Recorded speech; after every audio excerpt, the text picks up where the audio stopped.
Assalamualaikum warahmatullahi wabarakatuh. Perkenalkan, saya atas nama Nurfanisa dengan NIM 2409308111009 dari kelas manajemen 243A.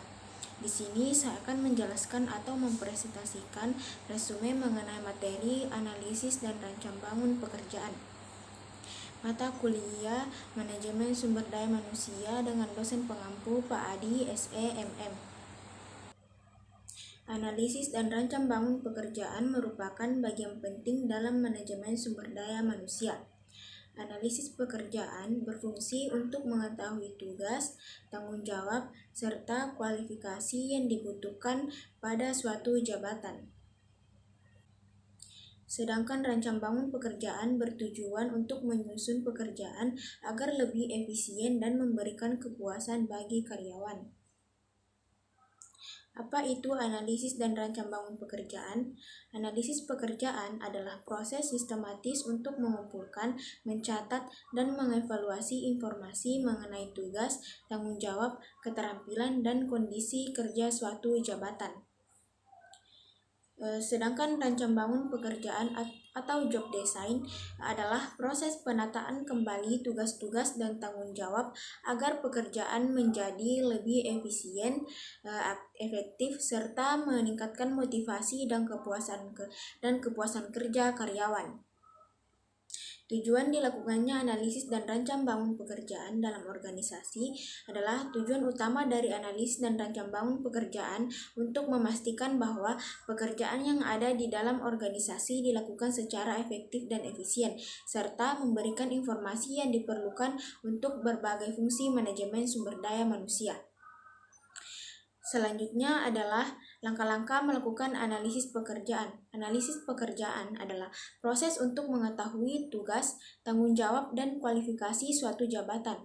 Hasilnya digunakan sebagai dasar dalam kegiatan sumber daya manusia seperti rekrutmen, pelatihan, dan penilaian kinerja. Dan proses ini dilakukan melalui beberapa langkah, yaitu yang pertama, mengumpulkan informasi latar belakang, meninjau struktur organisasi dan alur kerja untuk memahami posisi pekerjaan. Yang kedua, menentukan tujuan analisis, menetapkan untuk apa hasil analisis digunakan seperti rekrutmen, pelatihan, penilaian kinerja, dan lain-lain. Yang ketiga, menentukan jabatan yang dianalisis, memilih jabatan kunci yang mewakili pekerjaan sejenis. Yang keempat, meninjau dan memverifikasi data, memastikan keakuratan informasi bersama pemegang jabatan dan atasan. Dan selanjutnya yang kelima, menyusun job description dan job specification atau menuliskan tugas, tanggung jawab, serta kualifikasi dan keterampilan yang dibutuhkan. Selanjutnya itu faktor-faktor yang mempengaruhi proses perancangan pekerjaan.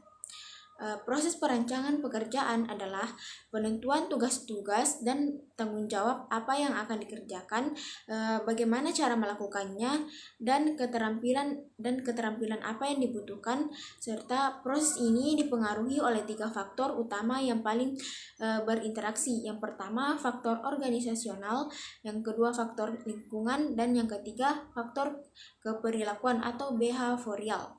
Selanjutnya, hubungan antara analisis pekerjaan dengan perancangan struktur organisasi. Analisis pekerjaan dan perancangan struktur organisasi saling berkaitan erat. Hasil dari analisis pekerjaan memberikan informasi tentang tugas, tanggung jawab, serta hubungan kerja antar posisi. Informasi ini menjadi dasar dalam menyusun struktur organisasi yang efisien dan jelas. Dengan analisis pekerjaan, manajemen dapat menentukan pembagian kerja, alur wewenang, serta koordinasi antar bagian sehingga struktur organisasi dapat mendukung tujuan perusahaan secara optimal. Dan materi selanjutnya yaitu penerapan analisis dan rancang bangun pekerjaan dalam dunia kerja secara nyata.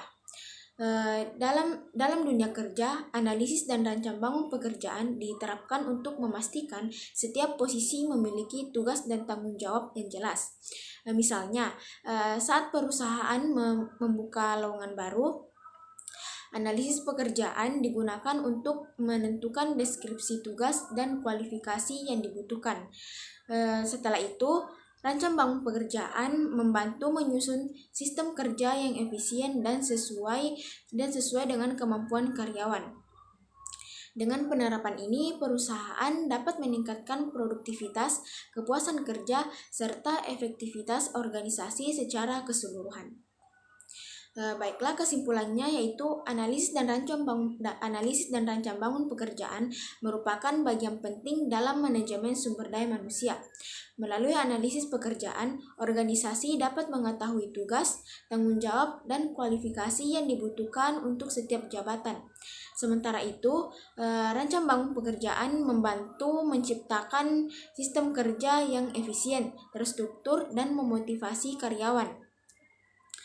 Dengan penerapan keduanya secara tepat, perusahaan dapat meningkatkan efektivitas kerja, kepuasan karyawan, serta mencapai tujuan organisasi secara optimal. Baiklah, mungkin sekian yang dapat saya sampaikan. Lebih dan kurangnya mohon dimaafkan. Semoga materi ini dapat bermanfaat bagi kita semua. Wabillahi taufiq wal hidayah. Wassalamualaikum warahmatullahi wabarakatuh.